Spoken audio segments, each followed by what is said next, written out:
Hello विद्यार्थियों, कैसे हैं। श्री तेजा फाउंडेशन के यूट्यूब चैनल में आपका हार्दिक स्वागत है। पिछले टॉपिक में हमने पढ़ा था द्रव्यमान संख्या, परमाणु संख्या क्या होती है, समस्थानिक क्या होते हैं, सम न्यूट्रॉनिक क्या होते हैं, समभारी क्या होते हैं। आज हमारे पास में टॉपिक है परमाणु मॉडल। और परमाणु मॉडल पढ़ने से पहले हमने पढ़ा था परमाणुवाद का सिद्धांत सर डॉल्टन ने दिया था। उन्होंने बताया था कि द्रव्य का सूक्ष्मतम भाग जिसको और अधिक विभाजित नहीं कर सकते उसको हम कहते हैं परमाणु।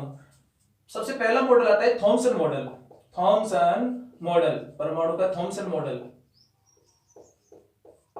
प्रस्तुत करता जे जे थॉमसन। जे जे थॉमसन, इस मॉडल को प्रस्तुत किया था जे जे थॉमसन ने 1898 में प्रदर्शित किया था, इसको प्रस्तुत किया था। ये क्या होता है, इन्होंने बताया था कि परमाणु 10 की पावर -8 सेमी का, परमाणु 10 की पावर -8 सेमी का एक धनावेशित गोला होता है। धनावेशित गोला होता है। इसमें इलेक्ट्रॉन ऐसे धसे होते हैं जैसे तरबूज में बीज, तो इसको तरबूज मॉडल भी कहते हैं थॉमसन का, तरबूज मॉडल या plum pudding model, plum pudding model.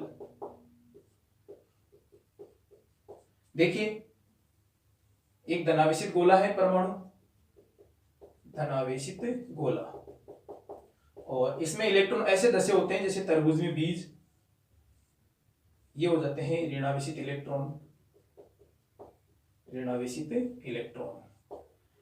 लेकिन धीरे धीरे बाद में ये अनुसंधानों से जो पता चला कि ये मॉडल अस्वीकार्य हो गया क्योंकि इसकी प्रायोगिक पुष्टि नहीं हो पाई, इसका प्रायोगिक सत्यापन नहीं हो गया, तो ये मॉडल क्या हो गया, असफल हो गया। उसके बाद में दूसरा मॉडल आता है हमारे पास में, रदरफोर्ड मॉडल, परमाणु का रदरफोर्ड मॉडल,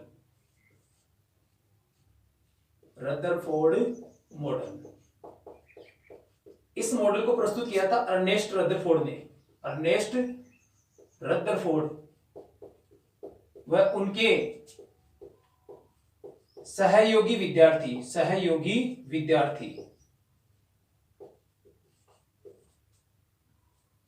इन्होंने क्या किया,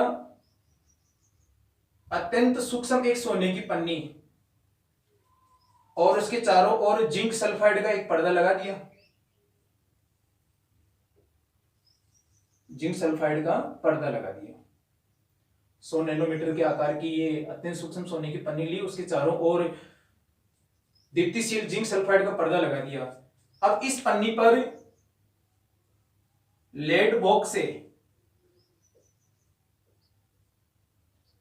यहां पर कोई रेडियोएक्टिव पदार्थ रखा, उसमें से अल्फा कणों की बौछार की, अल्फा कणों की बौछार की, और यहां इनके मार्ग में एक लेड प्लेट लगा दी ताकि ये अल्फा कण साइड से न जाए, सीधे सोने की पन्नी पर जाए, इसलिए क्या लगा दिया, लेड प्लेट, लेड प्लेट। और यह है अल्फा स्रोत, अल्फा कण स्रोत है यहां पर। और यहां पर जैसे ही सोने की पन्नी पर टकराए तो इनका प्रकीर्णन हुआ, यहां पर कुछ अल्फा कण इस प्रकार से गए, उसे इस प्रकार से इनका प्रकीर्णन हुआ। इनकी चमक को हम जिंक सल्फाइड के पर्दे पर देख सकते हैं, जिंक सल्फाइड का पर्दा ZnSlAp। तो अत्यंत सूक्ष्म सोने की पन्नी पर अल्फा कणों की बौछार की, अल्फा कणों का प्रकीर्णन देखो इस प्रकार से हुआ, अल्फा कणों का प्रकीर्णन।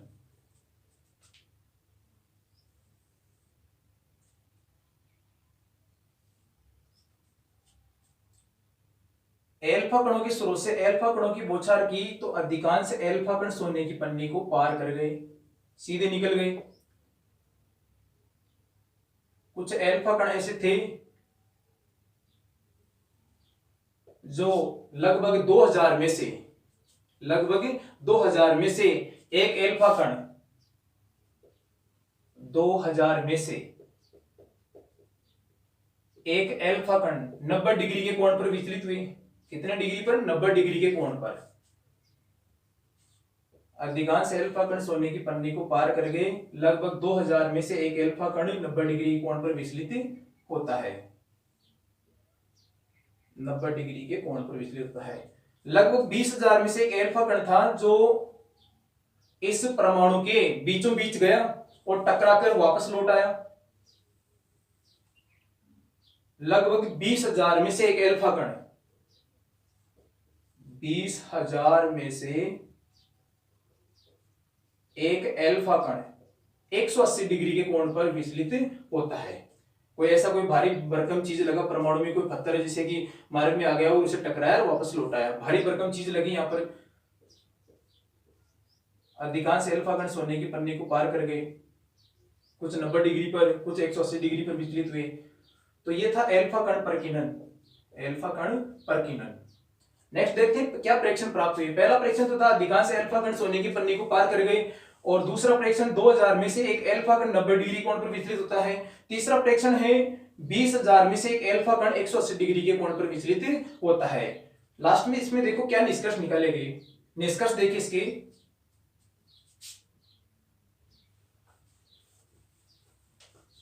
निष्कर्ष की बात करते हैं यहां पर रदरफोर्ड मॉडल के निष्कर्ष से।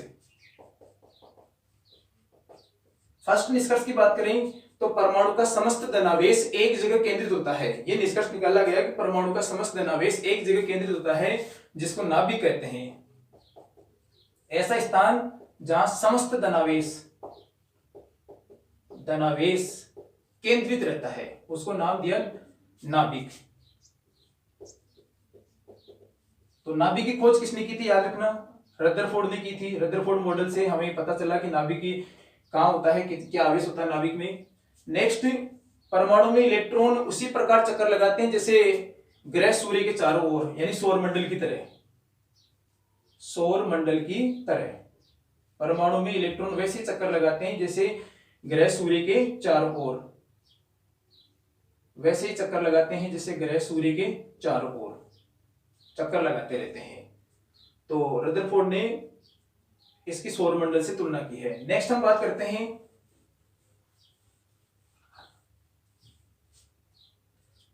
नाभिक की त्रिज्या। नाभिक की त्रिज्या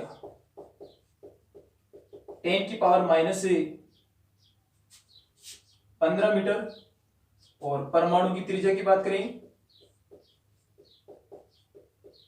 तो परमाणु की त्रिज्या होती है 10⁻10 मीटर। नाभिक छोटा होता है, परमाणु बड़ा होता है, तो ये भी ध्यान रखना है कि नाभिक की त्रिज्या कितनी होती है। उन्होंने बताया 10⁻15 मीटर और परमाणु की त्रिज्या 10⁻10 मीटर होती है। अगर हम देखें तो ये ध्यान रखना है परमाणु की त्रिज्या कितनी होती है, नाभिक की त्रिज्या क्या होती है। तो ये था रदरफोर्ड मॉडल। रदरफोर्ड मॉडल के दोष की बात करें, क्या दोष होते हैं रदरफोर्ड मॉडल के, कुछ दोष हैं, बात करते हैं रदरफोर्ड मॉडल के दोष। रदरफोर्ड मॉडल के दोष देखिए, सबसे पहले हम दोष की बात करते हैं। नंबर 1 पे हम बात करें तो क्लार्क मैक्सवेल भौतिक विज्ञानी है, क्लार्क मैक्सवेल, इन्होंने इस मॉडल को चुनौती दी। इन्होंने बताया कि कोई भी आवेशित कण लगातार अगर घूमता रहता है तो विद्युत चुंबकीय विकिरणों के रूप में ऊर्जा उत्सर्जित करता है, ऊर्जा उत्सर्जित करता है। ठीक उसी प्रकार इलेक्ट्रॉन भी नाभिक के चारों ओर अगर चक्कर लगाएगा तो ऊर्जा में कमी करेगा, और ऊर्जा में कमी करेगा तो एक समय ऐसा आएगा उसकी परिक्रमा का मार्ग क्या होता जाएगा, छोटा होता जाएगा। ठीक इसी प्रकार से देखिए परिक्रमा का मार्ग छोटा होता जाएगा, और एक समय ऐसा आएगा इलेक्ट्रॉन कहां समा जाएगा, नाभिक में समा जाएगा। और नाभिक में समा जाएगा तो नाभिक में समाने का अर्थ है यहाँ पर परमाणु का विनाश। लेकिन परमाणु का विनाश नहीं होता है, परमाणु एक स्थायी मॉडल है। रदरफोर्ड मॉडल मैक्सवेल के सिद्धांत को नहीं समझाता है, अर्थात परमाणु के स्थायित्व की व्याख्या नहीं करता है। मैक्सवेल ने बताया कि घूमता व आवेशित कण विद्युत चुंबकीय विकिरणों के रूप में ऊर्जा उत्सर्जित करता है। ठीक उसी प्रकार इलेक्ट्रॉन भी नाभिक के चारों ओर चक्कर लगाएगा तो ऊर्जा में कमी करता जाएगा और उसके परिक्रमा का मार्ग छोटा होता जाएगा। एक समय ऐसा आएगा इलेक्ट्रॉन नाभिक में समा जाएगा, जिसका अर्थ है परमाणु का विनाश। परमाणु का विनाश नहीं होता है, परमाणु स्थायी मॉडल है। रदरफोर्ड मॉडल क्लार्क मैक्सवेल के सिद्धांत को नहीं समझाता है। दूसरा, नाभिक के चारों ओर घूमते हुए इलेक्ट्रॉन की संख्या निर्धारित नहीं की। नाभिक के चारों ओर घूमते हुए इलेक्ट्रॉन की संख्या का निर्धारण नहीं